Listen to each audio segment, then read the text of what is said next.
my first time, I didn't know what I was getting myself into because my parents were like, I was either to go to a boarding school or to a short-term mission because I had a lot of family issues with my dad and we just clashed heads a lot. And so my first time I was sent, and so I had no idea what I was getting myself into. And so I got here and it was just what my parents had given me. And I got here and I thought they sent me to military boot camp and I didn't think it was a short-term mission. I was like, they lied to me. But as I went through it, it was like, the first 3 days were miserable just because I got to get acclimated and stuff. But after the first 3 days, I fell in love with it here. And yeah, I'd recommend it to anyone. But after the first time, it's all been voluntary. I've all chose to come back. And yeah, and like my family relations are restored and like me and my dad have a great relationship now. Yeah, we did boot camp and the training was amazing, and just coming back here was like, it was like revisiting home almost for me.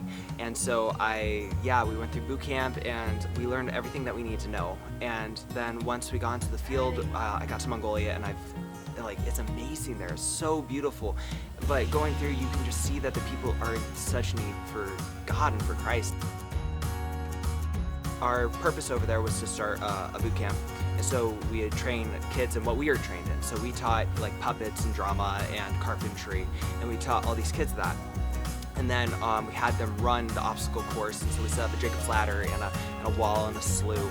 And so that went on for 10 days. And then after that, after our commissioning night and sending the kids out, we went on to our other project, which was to work at an orphanage because there's such a need for that there. And so what we did was we stuccoed walls. And so they taught us how to throw mortar on the side and to level it out so that they could start up with their program because they needed a building.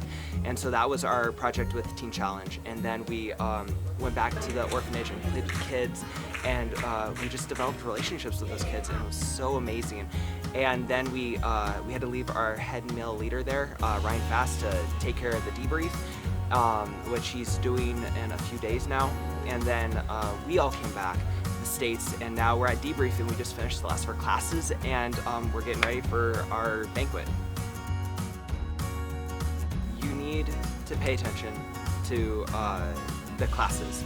And like in the mornings when the director Bob Bland gets up, Mr. Bland, what he says has such wisdom in it, like so much profound wisdom in it.